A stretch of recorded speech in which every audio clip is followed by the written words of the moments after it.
নমস্কার বন্ধুরা, আমি Priyanka. Welcome back to my channel. বন্ধুরা, আজকে আমি বানিয়ে দেখাবো একটি ডিম দিয়ে মজাদার রেসিপি।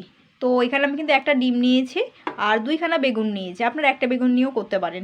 তো এখানে আমি সবার প্রথমে কিন্তু আমি বেগুনগুলো কিন্তু ভালো করে ধুয়ে নিয়েছি। ধুয়ে নেওয়ার পরে কিন্তু আমি এগুলোকে আমি একটু পাতলা করে গোল গোল করে কেটে নেবো বেগুনগুলো।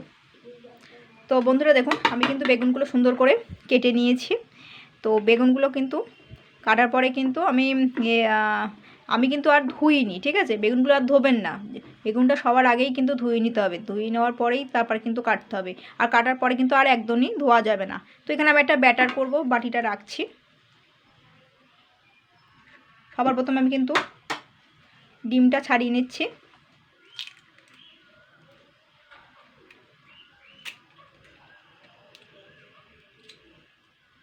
ব্যাস, এখানে হাফ কাপ মতন চালের গুঁড়ো নিচ্ছি। আর নিচ্ছি এখানে 1 কাপ পরিমাণ বেসন। আর নিচ্ছে এখানে কিন্তু একটু সামান্য, আমি কিন্তু চিনিটা কিন্তু সামান্য নিচে ছড়িয়ে গেছে বলে দেখুন 1 চামচ নুন, চিনি আর সামান্য একটু লঙ্কার গুঁড়ো নিয়েছি। আর দিচ্ছি এখানে কুচানো পেঁয়াজ, ভালো করে কিন্তু পেঁয়াজটাকে কিন্তু কুচিয়ে নিতে হবে। আর এখানে কিন্তু ধনেপাতার ডাঁটাগুলো কুচিয়ে নিয়েছি, পারলে ধনেপাতার পাতাটাও দিতে পারেন। এখানে দিচ্ছি দেখুন, এখানে একটা জলজিরার প্যাকেট নিয়েছি। তো আমি সবটা দেবো না, আমার প্রয়োজন মতনই আমি নিচ্ছি। এই 2 চামচ মতন নিয়েছি, যেহেতু এতে অনেকটা আছে, ঠিক আছে? চটপটা চটপটা খেতে লাগবে, ঝাল ঝাল একটু মিষ্টি মিষ্টি লাগবে, ঠিক আছে?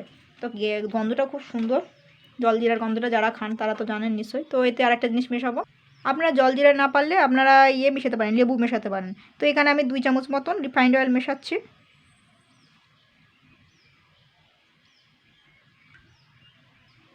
আচ্ছা, এখানে আপনারা যদি মনে করেন যে হলুদ গুঁড়ো মেশাবেন, মেশাতে পারেন। তো আমি আর দিলাম না, ঠিক আছে? তো এবার আমি ভালো করে মিশিয়ে নিচ্ছি।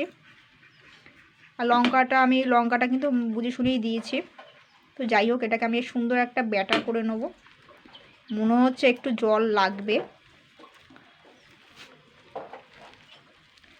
হয়তো হয়তো একটু লাগতে পারে সামান্য। ভালো করে কিন্তু মাখতে হবে, ঠিক আছে? তো বন্ধুরা, ব্যাটারটা কিন্তু অত্যাধিক টাইট হয়ে গেছে। তো আমি 2 চামচ মতন জল দেবো, স্টিলের যেরকম সামান্য 2 চামচ হয়, তো সেই রকমই জল দিয়েছি। দিয়ে আমি এবার একটুখানি ভালো করে মিশিয়ে নেবো। তো বন্ধুরা, এটা কিন্তু মাখানো হয়ে গেছে। এবার আমি এই যে পাতলা করে দেখুন বেগুনগুলো কেটে নিয়েছি পাতলা করে, আর বেগুনটা দেখুন কতটা কচি, দেখুন। তো যাই হোক, এবার এই বেগুনের এইভাবে ওপরতে ওপরতে মাখাতে হবে।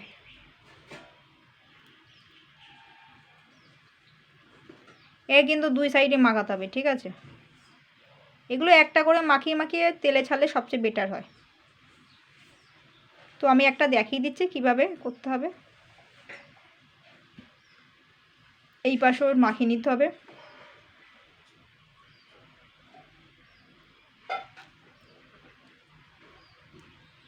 একটা করে মাখিয়ে নিয়ে করাটাই বেটার, ঠিক আছে? দেখুন, এইভাবে মাখিয়ে নিতে হবে সুন্দর করে।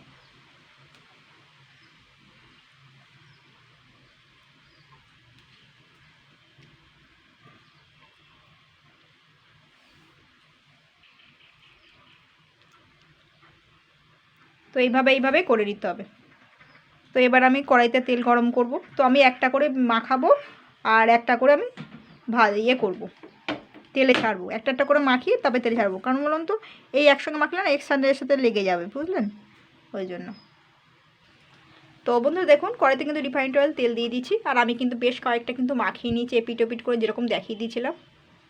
এবার আমি এইভাবেই আমি সুন্দর ছেড়ে দেবো, দেখুন।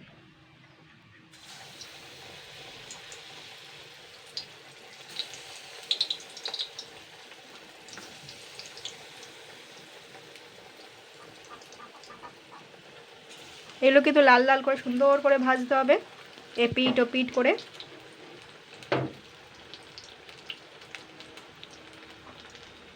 এবারে উল্টে পাল্টে দেবো, এবারে এগুলোকে উল্টে পাল্টে দিতে হবে।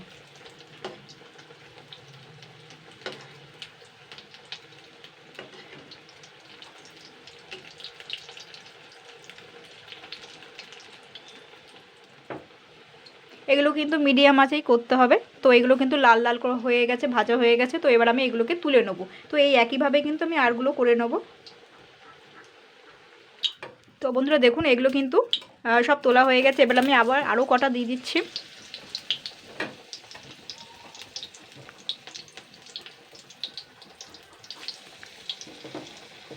এইভাবে আমি লাল লাল করে সব কটা কিন্তু ভেজে নেব। তো বন্ধুরা এই ছিল আজকের রেসিপি, একটি ডিম দিয়ে।